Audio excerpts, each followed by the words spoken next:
In today's video, I'm going to show you how to use named ranges within your formulas here in Google Sheets. So if you want to make Google Sheets formulas easier to read, faster to manage, creating those named ranges is the way to do it. So if you don't know how to create a named range, I do have a separate video about this that you should check out first. I'll be leaving a card to that video at the top right corner for you to check out. So again, instead of using confusing cell references, you can give your data ranges clear names so that you can easily reference to them whenever you're trying to create a formula. So in this example, I have a small data set, and on the right side, some of the things that I want to figure out using formulas based on my data right here. So first, I want to know the total price. So what I'm going to do is to have the total right here, and I'm going to use the sum function.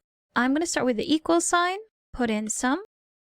There we have it. And now for our value, instead of selecting this one right here, what I'm going to do is to type in the name of the named range that I've already created. And here we have it.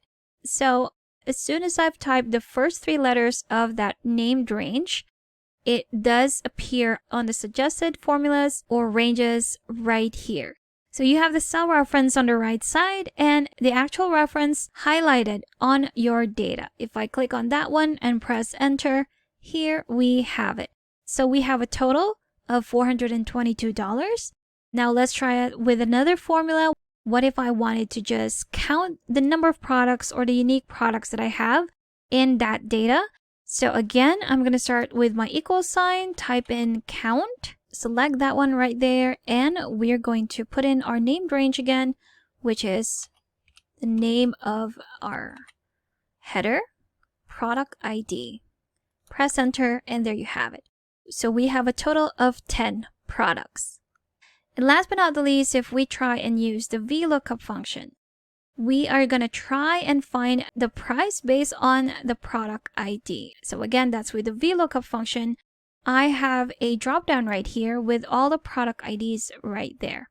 So that would make it easier for me to just switch from one product to another. If I wanted to know the price of P104, then that price will appear on the right side.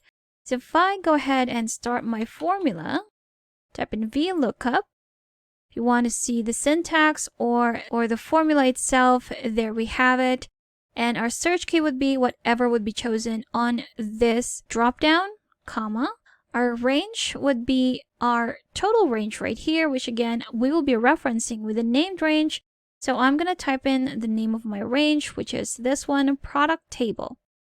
The index would be the price, which is 1, 2, 3, 4, our fourth column right there.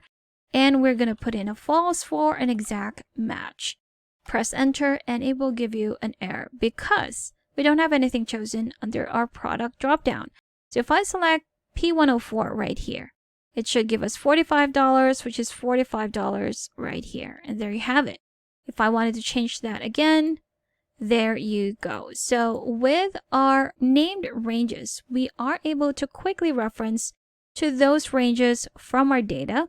And this is definitely helpful, especially when you're dealing with a large one. And there you have it. That's how to use named ranges in your formulas here in Google Sheets. Thank you for watching this quick tutorial. Now, if you still need help with Sheets, I've got a free guide linked in the description below that you should definitely check out. Make sure to subscribe for more helpful videos, and I will see you in the next one.